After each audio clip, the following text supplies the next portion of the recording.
Good evening, everybody. I want to welcome everyone to our June Washington WREIA virtual meeting.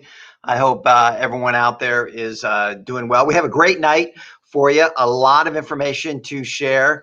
So I want to get started and get going. Now, I also want to let you know this is interactive. So if you're on YouTube or you're on Facebook, feel free to forward your questions. I'm going to be going over a lot of information. Try to make them specific to what we are talking about at that moment. And if I can get to them, I will get to them during the presentation. If not, I certainly will follow up after the presentation. But you just go ahead and you click on the comment page on Facebook or YouTube, and let's get some questions going here, because I'm going to be going over a lot of information about money, about financing, and honestly, a few things that have changed over the last few months as we go through this COVID-19 pandemic. I'm not sure what we're going to be calling this in the history books, but there are things that have changed. So let's dive right in. I do want to let you know the benefits of Washington WREIA, whether we're virtual or in person. I think they are still relevant to us. Number one, education. We want to consistently be learning and keeping on top of the real estate market. And we strive here at Washington WREIA to bring you relevant things myself and other members and other guests that are experiencing right here in the Washington, D.C. metro market. And we want to share those with you so you can apply those, something tangible, something that you can take right away and implement into your business and use it right away. So education. Number two, networking. Hey, it's a lifeblood of small business. So make sure that you're constantly networking. Don't let this time away from people stop you from networking. There's lots of ways you can do it. Obviously, everyone's getting a little more comfortable with Zoom and virtual. We also can still obviously connect on social media, on texting, on good old-fashioned phone call. So make sure that you're constantly networking. It truly is the lifeblood of this business. Number three, just resources. Reach out to people. Reach out to other investors if you need things in your business. If you're looking for something as simple as a good plumber or a title attorney, or if you need to maybe find a hard money lender, we'll be talking about that tonight, or looking for partners. Constant resources are a big benefit of being part of any community. And again, as we continue to meet virtually and we have these online social meetings, if you will, resources are a big part of that. So education, networking, resources, and of course something at Washington we've talked about for the past 20 years, and that is belief that this business is alive and well, that this business is working right here in your own backyard, whether you want to buy, renovate, and sell properties, whether you want to own commercial properties, long-term rentals in the residential market, buying and selling, whatever you want. Belief system from a community is important, meaning that if you find people in that community that are doing the things that you want to do, make sure that you connect with them, see how they're doing it, what's going well, what's going not so well. And that's going to really help you in your business. So those are benefits of Washington WREIA. And again, I encourage you to implement those in your business, and you'll see a big change. So those of you who've been around a little while know that we like to start off with two things. We like to highlight a member of the month. And I think this has been really beneficial for all of us, just to get to know some of the folks that have been milling around WREIA for many years, kind of dive into them, hear what they think about the real estate business and all. Also a few personal facts so we can get to know them. And then we will shift into a deal of the month. Again, we've been highlighting different things that have been happening in our business over the course of the past X amount of months. This month, I'm really highlighting something that I think is really going to explode. I talked about it a little bit last month. I'm talking about it again this month, and that is discounting, buying debt, creating deals out of that. And I think, again, this month will be another example of that. So sit back for a few minutes. Each of these is about 2 or 3 minutes, and then we're going to come back live. I'm going to be talking about 7 surefire ways to finance your real estate business and how those things have changed a little bit in the last few months. So again, thank you so much for joining us tonight. We're getting the hang of this a little bit. We have really bad thunderstorms outside our office tonight, so hopefully everything will go well. Make sure that you connect with us and ask us some questions as we go along in the presentation. So we'll be back with you here live in a few minutes after we go through Member of the Month and the Deal of the Month. We'll be right back after those two episodes, I guess.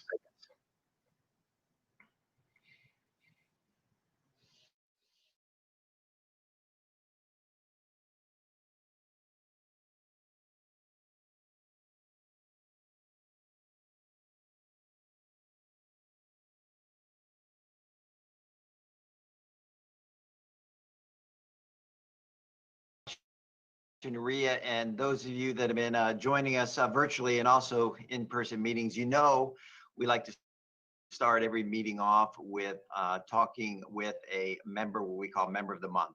Just a way for everyone to connect, everyone to get to know everyone a little bit better.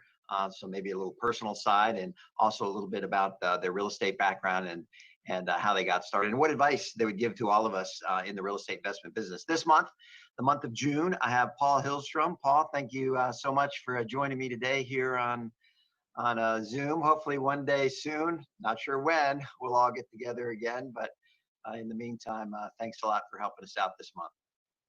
Well, thanks for having me, John. Appreciate it. Yes, soon we'll be all together again. Let's just kind of jump right in. And one of the questions, a lot of people like to know is, as they see you and see others walking around REIA meetings, kind of maybe a little bit about yourself, or a little background, how you got started in real estate, whatever you want to share with us. All right. Yeah, it's interesting. People often ask me how long I've been in real estate, and it's kind of it stumbles me because I say I went into the business at a very young age, 12, because that's when my mother got her real estate license, and it's really kind of a family business. So I remember going to open houses, going to look at, traveling around looking at properties. So it was really a family event or family activity. And as kids, we used to the property listings used to come out every week or so, printed and come on perforated cards, and us kids would separate them out and put them in the file boxes. So we had the early inventory database. So that was our job. So I've been around it for decades, obviously, and Sure. got my license when I was in college. Okay. Did a little bit of real estate, then went on to a couple other careers. I always kind of felt that it would be tough with little kids to be in this business. So when my kids got a little bit older, I got back into it, and it's been 20 years now. I've been in it full time with family business. So the next question is certainly kind of wide open, but since you started the real estate business, as you've heard me talk about, and we've all talked about, is so vast, right? There's so many definitions of being in the real estate business. We can be agents, mortgage brokers, inspectors, contractors, investors like myself. There's a wide range here of being in the real estate business. But what's some maybe advice for someone maybe starting out or thinking about getting real estate business in general? People have this thought about getting a bit in the real estate business and get their license, and so many people have. And I think one thing that a lot of people don't really focus on is that it's another occupation where they go into work, they do their job, but they aren't responsible for generating the business that they're hired to do. And they have to understand the systems, the tools, everything that goes together into creating the business. So that's one thing. Also, it takes a lot of discipline. You don't have that set criteria. You don't have reviews. You don't by your employer. It takes a bit of discipline to do what you need to do every day, day in and day out, and get your foot in the door, because it does take a little while. You certainly Absolutely. can. Well, and what you just said is it kind of goes back to it's your own business, right? It's your own small business. And as we walk through this period of time in our country, I think we're all reminded that we're kind of out on an island, right? We're kind of out on our own, and generating businesses. I've talked to a lot of small business owners, myself included, and I think I go to bed at night thinking about generating business, and I get up in the morning thinking about generating business, because that's the lifeblood. I mean, that's what you have to be willing to do, whether you're an agent, investor, whatever else. So it's important. How about certainly back in the days when they come out on paper, the listings and all the different technology changes, obviously we've gone through in the past X amount of years, but just maybe one or two things in the past 10 years. Let's just go from quote unquote the Great Recession, if you will, in the 08, 09 years now to 2020. What have you seen change in the real estate business, investment business? Yeah, certainly. My goodness, everything's been changing daily. Yeah. It seems like But the biggest thing I think is the availability of information Mhm. for agents and for the consumer, Right. and ties into investors as well. Everything's out there now. Right. I say data's aplenty, information's not so much. So, working with clients, it's a lot of times you have to help them to interpret that information that's out there. So sometimes they think they know more than they do. So, Sure. but you have to guide them still with that bit of information. But also with that, with the technology and the what's out there, the whole everything's sped up. Right. Just today I'm sending back and forth home inspection notices. Click here, they come back and forth. They get signed electronically. Condo docs, HOA docs, and just going back 10 years, 15 years, how we did all those things manually. It's just Right. crazy. So in That's a some good ways, it's a downside because the expectation is everything is instant now. instant, quick, right? Um, How about obstacles? You kind of need to come. You kind of touched on that, and I sense kind of the discipline and the fact that you're on your own, and the fact that some of the soft skills, if you will, some of the soft skills to be successful in not only this business, but any business. But is there any kind of obstacles maybe you've overcome or you've seen agents, investors kind of work through? I know I've had plenty of obstacles and still do today that you're constantly kind of trying to walk through. But anything there that you can share with the Oh audience? yeah, and it applies to the quote, retail real estate agents or the investors. It's the again the discipline. I think it's important to get as you've talked about having that network of team, the Mhm. team whether it's vendors or in the retail end of it, it's your inspectors, your settlement officers, lenders. So you make sure you have your tools out there Right. to make your job easier. So let's lighten this up a little bit. I see kind of some of my questions all about business, but tell us about Paul Hillstrom, family, hobbies, things when you're not going and then knocking over real estate deals. What do you like to do in your spare time? All right, all right. My wife and I bought a new home last year, a new place after 30 some years.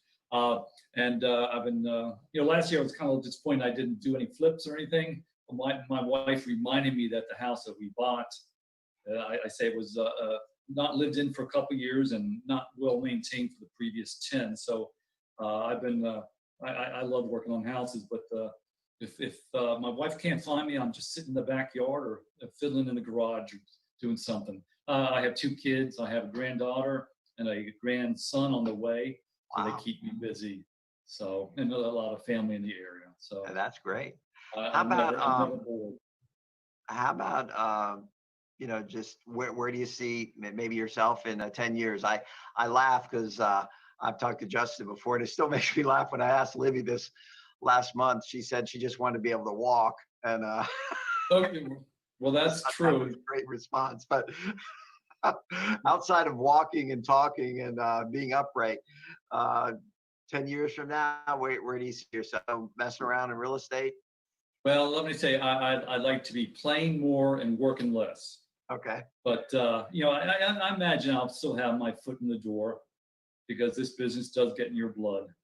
sure. So And the nice, well, clearly, a family business, you said you've been doing it since then 12. And the nice thing about the real estate investments or any small businesses, we can, if we age, if you will, we can always keep our hand in it. We can always, find a house maybe to renovate, sell, or find a house to sell for a client. So it's always nice to kind of keep ourselves certainly involved in the business. Well, Paul, I do appreciate any parting words for our REIA community here as maybe your perspective on what's going on in the world, some parting shots for people to maybe be encouraged. well, I'm just excited to get back into what supposedly is normal Right, and being person to person contact networking. right, That's we're humans and we need that contact. So looking absolutely. forward to that day. Well, I appreciate it, and maybe give a shout out, give maybe an email or a phone number people can reach you. Paul can assist you on a lot of levels. He works with a lot of investors, and as he said, he also is a full-time realtor. So if you have a home you want to sell or maybe a place to rent, how can they reach you, Paul? The best phone number for me, easiest to remember, is 301-294-3000. 301-294-3000. Okay. And maybe an email? Yeah, it's my first name, Paul, at my last name, Hillstrom Real Estate. And let me spell that out. That's HILLSTROM realestate.com. Sounds good. Paul, I appreciate you joining me. And as you mentioned, we look forward to kind of gathering again as a WREIA community. But until then, we'll do this virtually. And I appreciate your time and energy. And folks, if you need a real good advice on real estate, Paul's a great go-to guy. He's been a great member of our community for a long time. And we appreciate you helping out. So Paul, take care. And hopefully we'll see you in person real soon. Take care. All right. Thank you.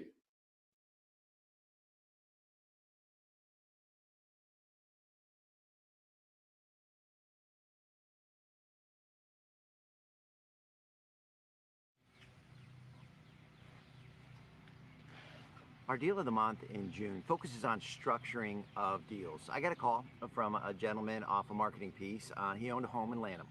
He had fallen a little bit behind on his first mortgage, about 2 or 3 months, due to the pandemic, due to the COVID-19 outburst that we're all experiencing. And his goal was to move to a smaller place. He owned a single family house in Lanham. He told me about it. He said he had a first mortgage of about $165,000. He thought he had a second mortgage of $140,000.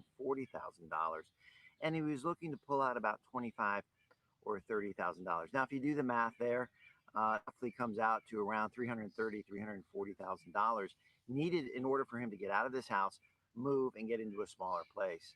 Well, when I did the comps and he kind of verified this, I thought the comps were probably 360, and honestly, I thought I could probably market the house probably around 369, maybe even 379 after we did our renovations. Now, a lot of investors would walk away. They say that there was too much debt there. The house did need some work, mostly just updating kitchens, bathrooms, windows, things that we do on an everyday basis. But most investors would walk away from that. But as we dug in a little bit more, I found out that that second mortgage was actually a judgment attached to this house against this gentleman. He had a previous deal back in 2002. He did some real estate investing, and back in 2002, he got foreclosed on, and he had a deficit of right around $40,000 to $50,000 that he couldn't repay. There's a company called Guarantee Fund. It's a large insurance company that insures mortgages, and they had this judgment against this gentleman. And now it went back all the way from 2002.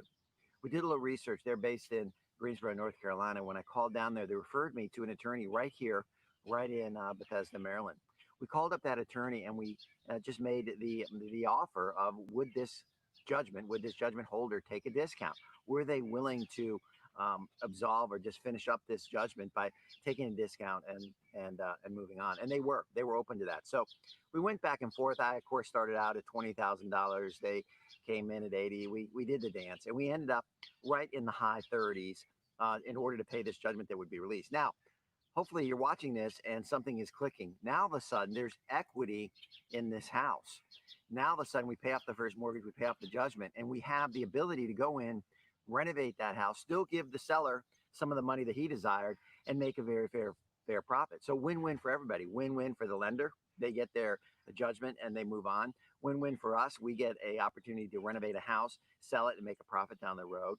And win-win for the seller, meaning that they have the ability now to sell this house that they did not think they could sell, quite honestly, or certainly not get any money out of it. And they were allowed to move on and find a smaller place and get on with their life. So understanding how to structure, understanding how to discounting, understanding how to make every phone call count, or at least investigate every phone call to make sure to see how you can structure that deal, how to make all the parties successful and happy in the transition. Now, you've noticed the last few months I've been focusing on notes and buying debt at a discount. This month at WREIA, we're focusing on financing. Folks, these are things that I think are going to come back roaring as we come out of this pandemic, whether that's we're already through it or we have a second wave, nobody really knows. But the ability to discount mortgages, discount debt, understand money, understand how to structure deals is going to be very important. So this is a perfect example. By the way, I have another one. I won't go through it today, but literally a $44,000 judgment that I completed last week, and I bought for $2,000. Now I'll tell you how we're going to make money with that transaction, maybe in an upcoming video.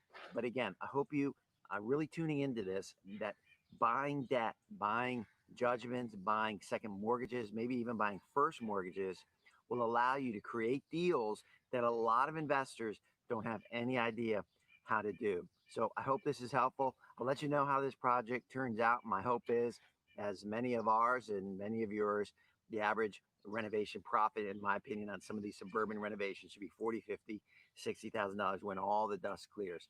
And this property should accomplish that. So we'll see you soon on Washington WREIA. And I hope this helps you understand the importance of understanding and learning how to buy debt at a discount.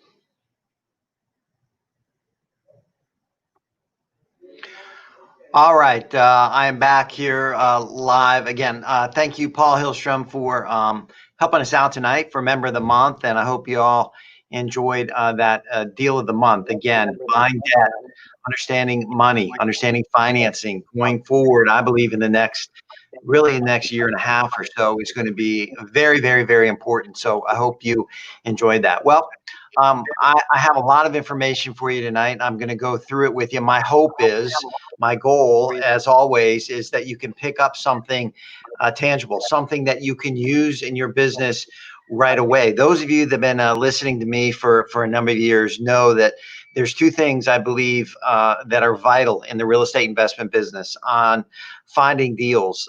Just networking and staying in touch with people can lead you to a lot of profitable deals. And again, it does not matter if you're looking to buy, renovate, and sell whole properties, long-term, buying notes. It doesn't matter what your technique or strategy is. Staying in touch and networking is very, very important. And quite honestly, that's how I've built my business. And number two is money, is access to capital. I've told many of you, I go to bed at night thinking about raising capital and finding deals, and I wake up usually in the middle of the night thinking about one of the two, and I wake up in the morning thinking about both too. That, in my opinion, are the two most important things in the real estate investment business, and maybe for any small business, is generating business, right? And we've gone through the last 3 months. A lot of people have not had that ability to do that. And then capital, just funding, just sources of capital in order to maintain and grow our businesses is so important. And that is what we're going to do tonight. Now, before I begin, as I said, I love this to be interactive. I feel like we're getting better at this virtual meeting as we go. The next step is to get you guys more involved. So if you have a question on any of the subjects I talk about tonight, feel free on YouTube or Facebook just to go ahead in the comment section, send out that question. We'll try to answer it. If I cannot get to it, I'll be happy to follow up with you later on to make sure that your questions are answered. So I'm going to tonight give you 7 surefire ways. I love that phrase, surefire ways, meaning these 7 different ways to finance real estate deals have been proven. I certainly have used all of them in my business. And by the way, that's just the tip of the iceberg. There's many, many more ways to finance real estate. This is just a number that we can handle here tonight. But each of these is proven and can work. And if you implement it, they will help you. So when you come across a good deal, and again, no matter what your technique is, if you have enough ideas and strategies,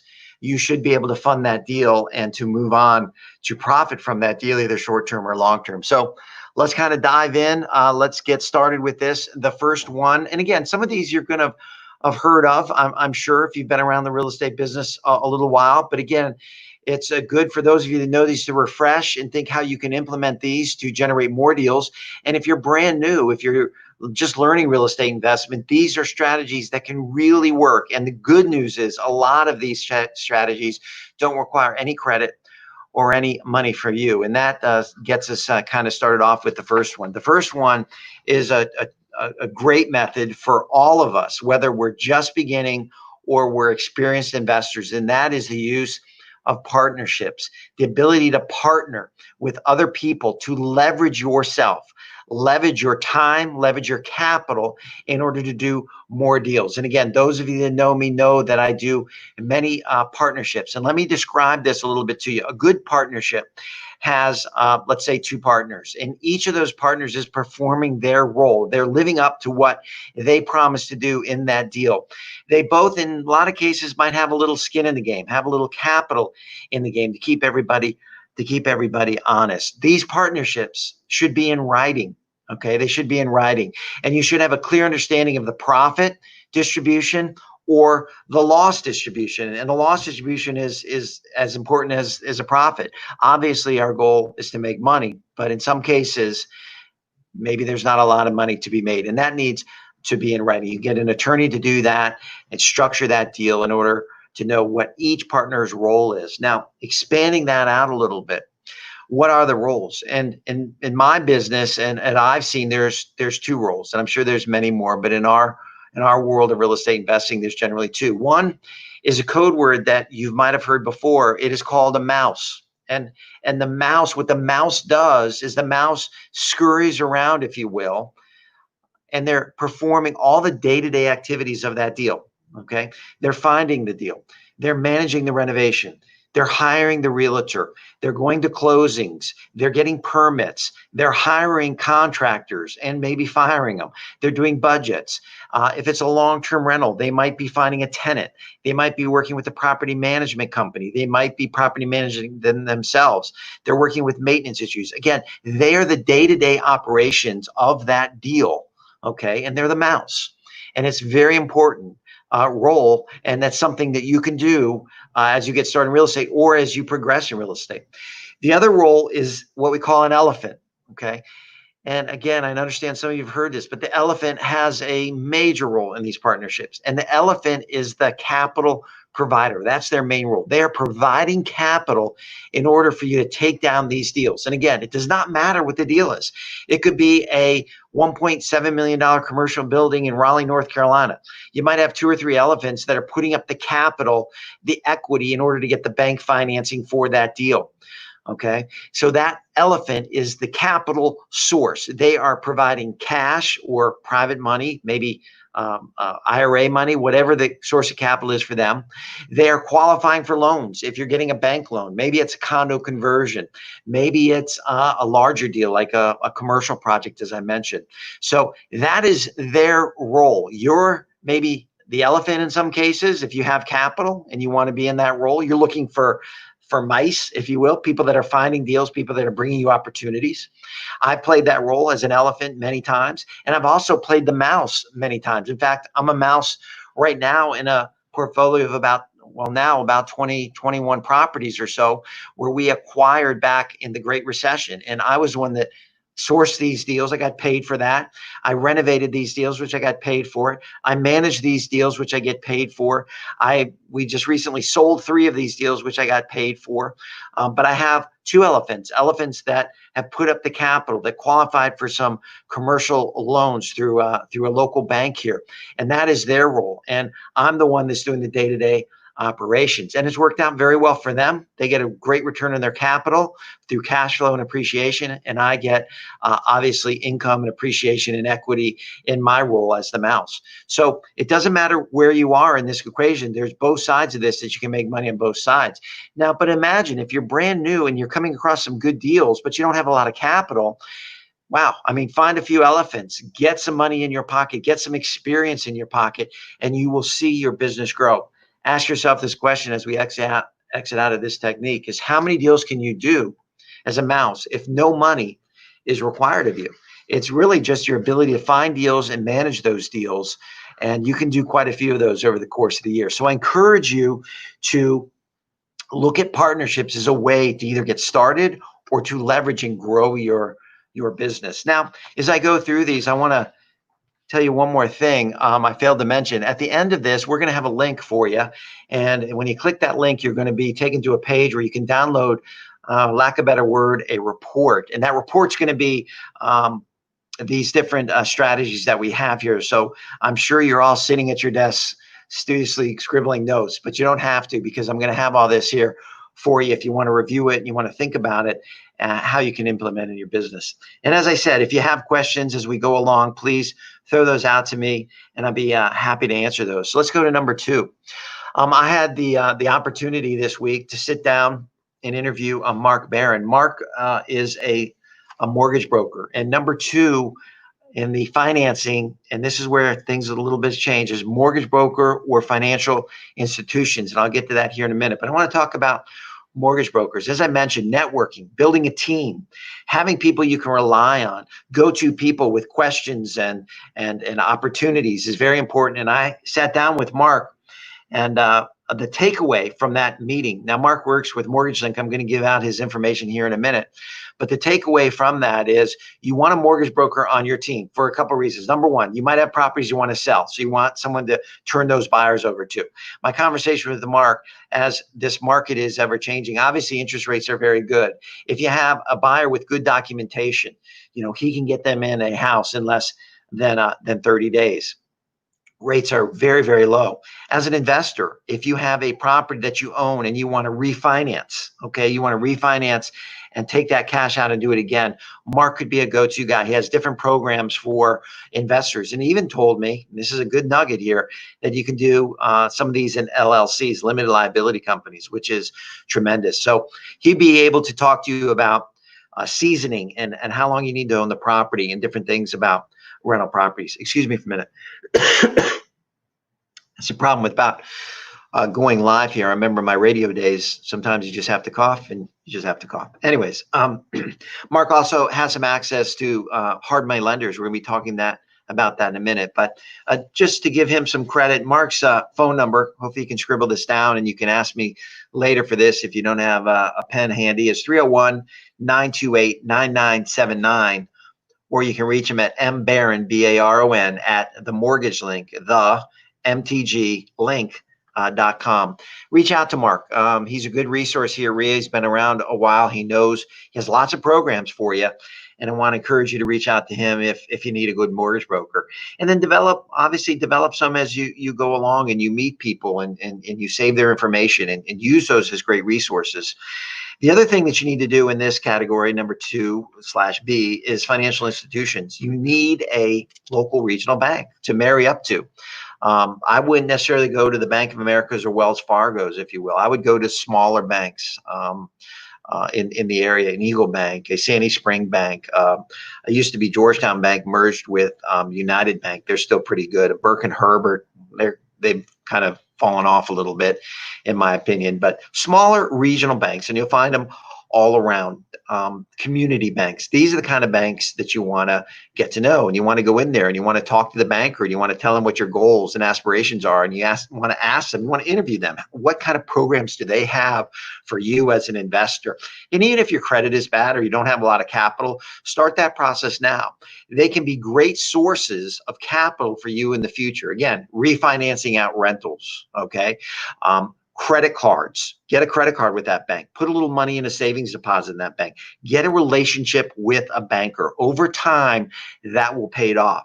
What's some other things that a banker can do? Number one, they can be a source of unsecured credit, literally a signature loan. Now, again, granted, right now, that's going to be a little tougher. The banks are a little tighter now, but it's credit based. So if you have good credit, maybe you are fully employed with a W-2, go in there and see if they have a $25,000, $50,000, $100,000 line of credit that you can access. And again, during this time, that might be a little tougher. They're holding back on some of those, but it's a good time to go in and ask and see what kind of programs that they have. You can use that money for down payments, for renovation, for gaps in cash flow, if a rental goes down for a month or two.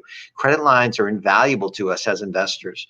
They can also give you a secured line of credit, meaning if you have an asset where you have some equity, maybe your home, if you want to put that up, or a rental property, you can get a secured line. And I have a few of those lines that are sitting there that when I need them, it's important to have. And it's been developed over time, a time frame of number of years. In other words, they just don't happen. So start now. Maybe just get a $2,500 credit card from that bank. Maybe ask about unsecured lines. Maybe put a little money in a savings account. Ask them about different programs and different things that you have in order for you to want to work. Relationships and banks are important. Now, I don't know if any of you had taken advantage of the Paycheck Protection Program that the federal government offered a few months ago. Those of us with employees were allowed to apply for this, where it gave us up to 2 months for our employees' salaries. And this is a grant. If we use it for that specific purpose, we don't have to pay it back. And honestly, folks, that was a free gift. Okay, that was a free gift to everyone. Now, a lot of people went to bigger banks, a Bank of America, a Wells Fargo, which I have accounts with. But I went directly to a bank that I've known for a number of years that have financed some commercial property for me. And I said, Josh, I really want to apply for this grant. It seems too good to be true. If I could get X amount of dollars to pay some of my, I have a few employees, that would be great. And he just rammed that application right through, told me exactly what I needed to do it, got it approved, got it funded, and I was off and running. And that was relationship driven. Okay, relationship driven. Now, on this subject on the screen, you might see a question. You recommend getting a HELOC from a rental property instead of a 30-year term. That's your call. I mean, money is so cheap right now. If you can lock in 30-year money, I would do that. I have a property in Rockville, a rental property that recently, I think we locked in like 3.3 or 3.4% money long term. I mean, think about that. That is giveaway money. That is tremendous. So if it just depends, on your appetite for risk, maybe your holding time, your cash flow on that property, all those things. I like to get 30-year money, certainly if I can, at good rates. That kind of just takes some of the risk out of it, and it's pretty nice. All right. So again, those lines of credit. So that's number 2. Number 3, hard money. We've heard about hard money. And that is basically defined, again, as short-term expensive money. Now, again, as you combine all these ideas, okay, all these strategies, this is when you're going to become dangerous. This is when you're going to have options to go, okay, to fund your deals. Now, hard money is short-term expensive money. This can range anywhere from 12% annum up to 18% annum. This can also range from anywhere from 1 point was 1% of the loan, defined as 1 point is 1% of the loan. So 1 point up to 5 points. And maybe even more. So it's expensive short-term money. It can be for a period of 6 months, 9 months, or a year. Depends on the lender. These are generally people that have access to private capital, either their own or other investors. They pooled this money and they lend it out. It's asset-based. Now, what exactly does that mean? Asset-based means they take a hard look at the property. Okay, they're going to loan up to anywhere from 60 to maybe 70% of the after repair value of that property. So their idea is yes, they like to see some experience. They like to see some capital or skin in the game. They're going to ask you for some of that. They're going to look at the property. They're going to do an as-is appraisal on what the house can be or property can be worth later. So they're really focusing on that asset. So if you can't pay them, they're going to foreclose and they're going to get that asset. Now, more recently, they are looking harder at the borrower. They're looking at experience. They might be pulling credit, which quite honestly, they never did before. Many of you know, I've done a lot of hard money loans and we never looked at credit. Now we're being more careful. Other lenders in our network, we have a few, they're also looking for credit. So hard money can play a role in your business. A few things to look out for is loan to value. Exactly what will they loan on the after repair value? Points. How many points are they going to charge? And fees. What kind of fees do they have to get that loan? And then also prepayment penalties. How long do they require you to have that money out? And if you pay it back sooner, is there going to be a penalty? So you really have to look at the whole picture for hard money. But why would we use it? Folks, if you have an opportunity to make $30,000, $40,000, $50,000, are you going to not pay a hard money lender, let's say $10,000, $15,000, whatever the cost may be? Of course you are. Something is better than nothing. So I would use it as an opportunity fund, if you will, meaning you come across a great deal and you know it's a good deal. And all your other resources or financial resources, you don't have access to. But you have a good 1 or 2 hard money lenders in your phone, in your database, and you reach out to them and they can fund that deal quickly. In some cases, 3 days, 7 days, 10 days. And so when you have that opportunity, use that hard money.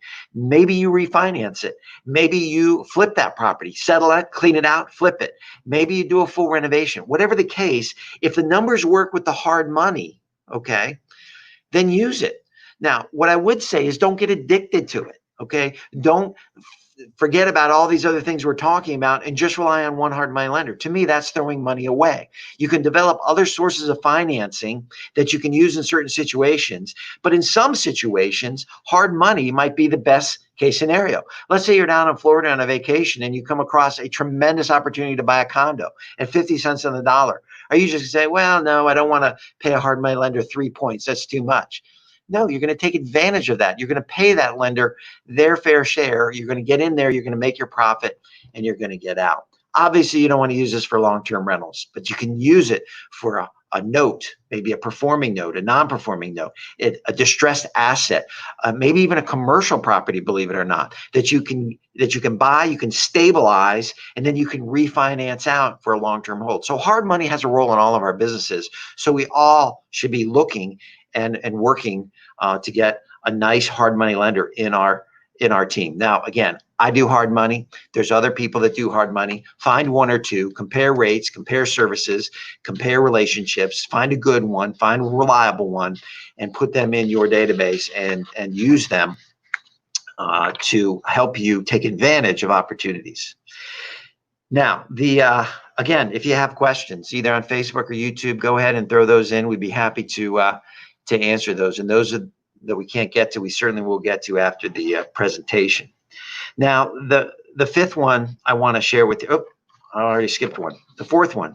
All right, the fourth one I want to share with you, and if nothing else comes out of tonight, I hope you'll all take advantage of the next thing I'm going to share with you, because it literally can change your life. It can really build wealth quicker and faster than anything that I know of in real estate investment. And that is an individual retirement account. Mo, I'll get to that question. Seizing time out to purchase right now. And if Mark, if you're online, you can answer that question for us. And that is an IRA, a self-directed IRA. One of the most important tools you can put in your tool bag, whether you're just starting out or you're an experienced investor. Exactly what is a self-directed IRA? Folks, the IRS has allowed us as real estate investors, as business owners, to set up individual retirement accounts. And I'm not going to get into the weeds on whether you should do a Roth, a SEP, a KEO, individual retirement IRA, but you want to set up an individual retirement self-directed account. Now, they're allowing us to pick our own investments, okay? Pick our own investments. So what does that mean? Folks, with an individual retirement account, we can fund other people's purchases. We can buy real estate in an IRA, renovate it, and sell it. We can make loans out of it. The other thing that we can do that is tremendous is that, let's just say you're starting out. Let's say you only have $500 to your name, okay? You can set up an IRA with as little as $200, $300, $400, $500, all right? The IRA administrator I use is local. He's up in Frederick. It's called Mid-Atlantic. If you want more information or you want me to introduce you to the president of the company, go ahead on that screen. You saw that. Just send me an email and I'm happy to make that introduction for you. So you set up this IRA. You have $500 in it. Well, John, how possibly can I make any money with $500 in IRA? This is how you do it. As you go and identify good opportunities, okay, and you put a house under contract and you know you can sell that contract, you can wholesale that deal, okay, and make $10,000, $15,000, $20,000. Remember, you can put that house under contract as Mid-Atlantic IRA for the benefit of FBO, John Peterson IRA. My IRA puts up that $500 as a earnest money deposit, okay? And we have the IRA send it directly to the title company. We assign that contract. So now I assign that contract to Jim Smith Real Estate Company, and I assign it to him for $15,000. Well, how much did my IRA just make? Well, my IRA just made $15,000 on a $500 deposit. So now my IRA doesn't have $500 anymore. My IRA has $15,500 into it. Think how powerful that is. Think how you could do that for your children. Your children could be buying and wholesaling some real estate. As that account grows, you can lend that money out. You can charge hard money rates for that matter.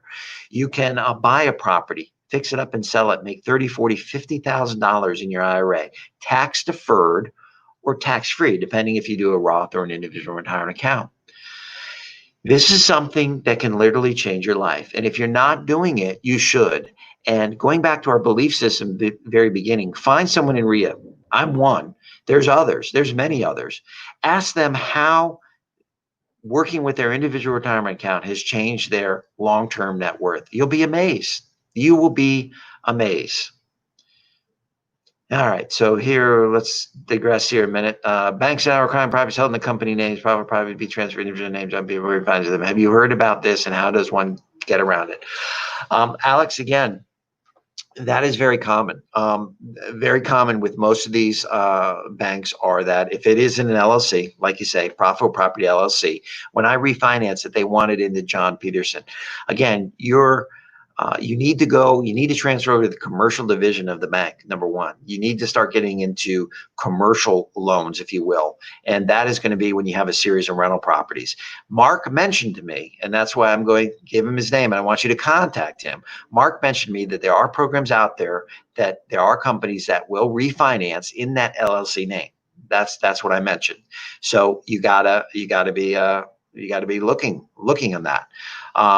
Tans, which local banks you use to understand investors need a rental property refinancing? Again, small regional banks, Eagle Bank, Sandy Spring Bank, United Bank, Independence Bank in DC. Just look for small regional banks, but you got to begin to have a relationship. I used Georgetown Bank for years. Cardinal Bank I used for years. They both got swallowed up, so I've been using United Bank. But they will, as you get a relationship, if you have a savings account or a checking account, you get a credit card. That's why I say it's a process. And you start showing them some track record. You can get this. Get this done. Back to the retirement account. So again, if you need that information, go ahead and contact me, and I'll put you in touch with Mid-Atlantic, and you can set up your account. Do it. Even if you have $300 or $400. Again, just have a goal of wholesaling 1 or 2 properties a year. You're going to see that account grow, and it's going to change your life. So I hope you'll do that. All right, moving on. The next one on the financing range is something that, again, as I said, networking is my belief, the best thing you can do to create deals consistently. Always be networking. And on the finance side, for me, what has really transformed it or got me started in business and will stay with me forever is creating a private bank. And I think some of you have heard me talk about this before. This is really important, and it's important right now in this environment. Creating a private bank is simply meaning that we're using private individuals that have capital, individuals that don't need this capital to buy groceries, to pay utility bills, to pay mortgages. These individuals have money that they want to invest. And if they don't invest it with you, they're going to invest it in the stock market. They're going to buy bonds. They're going to buy stocks. They're going to buy mutual funds. They're going to buy ETFs. They're going to buy options. They're going to do whatever they do with that money. You need to identify these individuals. They're the same as the elephants, quite honestly. When you're hunting for elephants, you're hunting for private money, private bank. And when you establish this, there's a couple advantages, okay? Number one, there's generally no points. Remember in hard money, we talked about 1 point equals 1% of loans. I've never paid any points for my private money. No lender fees, okay? There's really no other lender fees. Of course, there's fees in closing a deal, but there's no extra lender fees that you might see with a hard money lender. There's no loan origination fees. There's very rarely, if ever, I never have had it, credit checks. There's no income or asset verification. They can close quickly. It's all based on relationship. It's based on you, okay, your abilities and the property, the underlying asset. Now, again, if you're just starting out, you're going, well, I don't have any experience. Folks, you don't need any experience. You need to find elephants and find private money, and you have to find property. You have to find good quality property that will attract that money. That property is like a magnet. Okay, that when you have a good property, whether it's a rental property or buy, renovate, and sell, whatever the case may be, that property is a magnet. As a real estate agent, when you have a listing, they always send out different marketing pieces to that neighborhood. They're using that property as a magnet. They're saying, hey, look at me over here. I'm doing a great job in this house. I can do a great job on your house. The same is true with private money. Hey, look at this house. I have this great house that I bought for this price, and I have it funded by this amount of money. Would you like to participate in the next one? Would you like to be a part of this? That's how you're going to attract this money. So there's no points, no lender fees.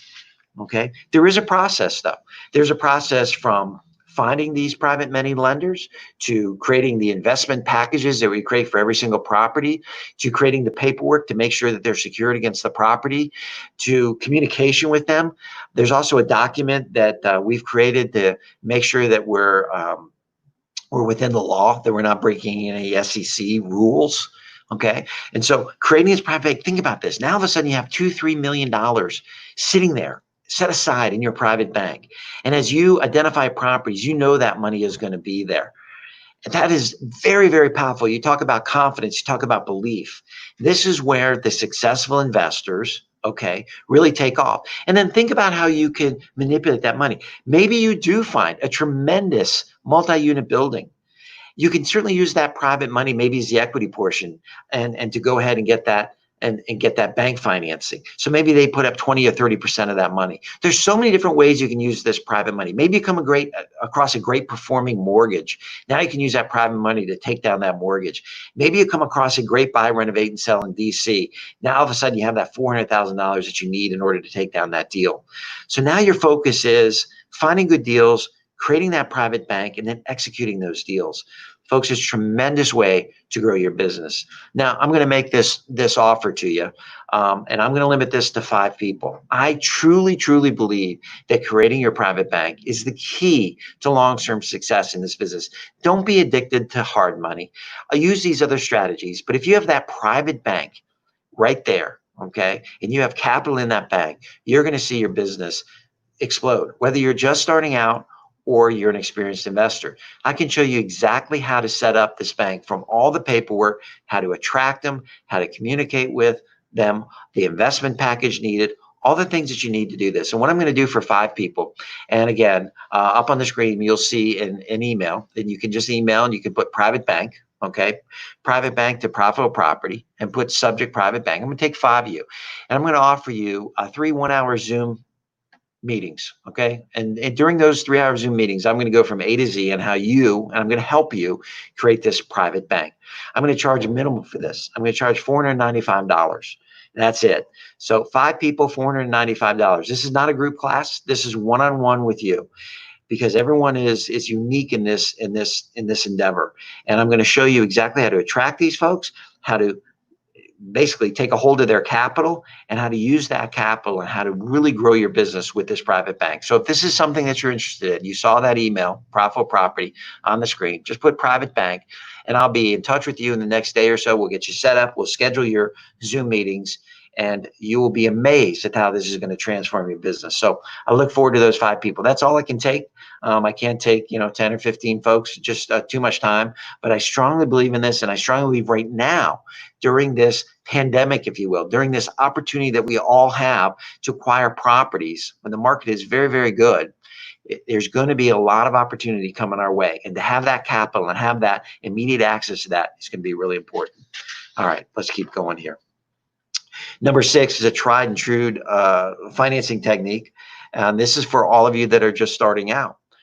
And again, as I said, at the end of this meeting, there's going to be a link. You can click on that and you can get all these kind of a pseudo report, if you will. And that is wholesaling. And a lot of you have heard of this, especially a lot of new people. And a lot of people are going to wholesaling full time. And I totally understand it. Buying, renovating, selling houses is very, very profitable. But some people rather just say, hey, I got this contract, got it under control. I'm going to flip it. I'm going to sign this contract for $10, $15, $20, $25,000, whatever the case may be. So if you're just starting out, or if you're, again, an experienced investor and you want to leverage your business a little bit, if you're starting out, you have no money, no capital, learning how to wholesale can be very important. And again, a few things here. Number 1, obviously, you got to spend your time finding deals. You put a minimal amount of money as earnest money deposit, $100, $500, maybe $1. I mean, whatever the case is, to hold that property. And again, as I told you before, hopefully this week, if you don't already, you're going to set up a self-directed IRA. So you're going to take that $100, that $100, that $500 once or twice a year, and you're going to control that property with that. Now you're going to turn around, you're going to create this fantastic investor buyers list, okay? And you're going to be wholesaling this property, that investor buyers list, and you're going to make $10, $15, $20, $25,000, and you're going to put that back in your IRA. If you don't do an IRA, you're going to put it back in your checking account and you're going to get going and moving forward. This is how I did my first deal. It was up in Gaithersburg. I put it under contract. So nervous. I had a realtor come over that wanted to buy the house, and I wholesaled that property to him for $17,000. And some of you have heard me say I would just go through the bank drive-through and I would just get my balance and I would see that $17,000 in my account. Man, it was a tremendous, tremendous feeling to know that I could do this and create that amount of money in that short period of time. That was a lot of work, don't get me wrong, but it felt so good in order to do a transaction like that. And you can do that. You can do that too. So wholesaling is one of the first things you're going to hear about no money down real estate. It literally is. You have to put little or no money down to control that piece of real estate. Literally $1. Okay. Now you own that contract. You have the right to sell that contract, and you can do that to other investors because there's investors out there looking for deals. So if you get good at finding deals, wholesaling can be a tremendous way for you to make part-time money, or you can go into that endeavor full-time. And many investors have done that, and they're doing wholesaling around the country and in this area full-time.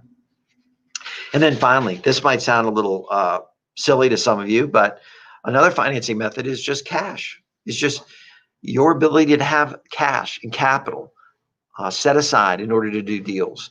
And again, I encourage you to look at that. Now, again, maybe this is borrowed from a family friend, or maybe this is from your own ability to generate cash and to save up. And now you're going to have a little bit of money to do these deals with cash. Remember, there's an opportunity cost to cash. All right. There's always an opportunity cost to that. But again, that takes a lot of risk out of some of these deals, especially during this time. If you need to hold a property for a month or two more, you're not paying another investor for that money. You're not paying your private bank for that money. You're paying basically yourself for that money. So I encourage you to, as you go along this business, I've talked to a lot of young investors that are doing very well.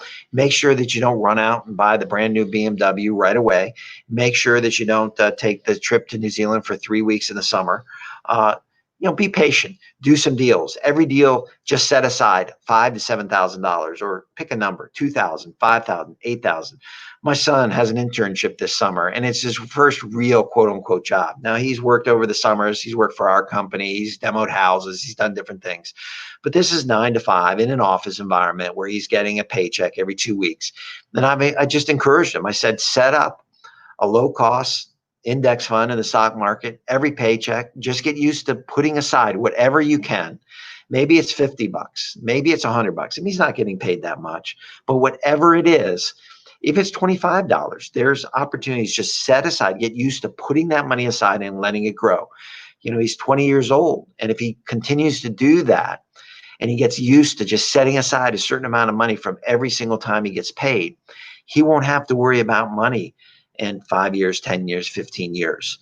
And that's what you should be doing too. Every deal that you do, make sure you set aside a little bit. And over time, it takes a little bit of time, but over time, you will all of a sudden have capital that you can invest. And again, even if you have $10,000, that's maybe a skin in the game for a partnership. Maybe that's the ability to do some renovation. Maybe that's the ability to show an earnest money deposit to an investor.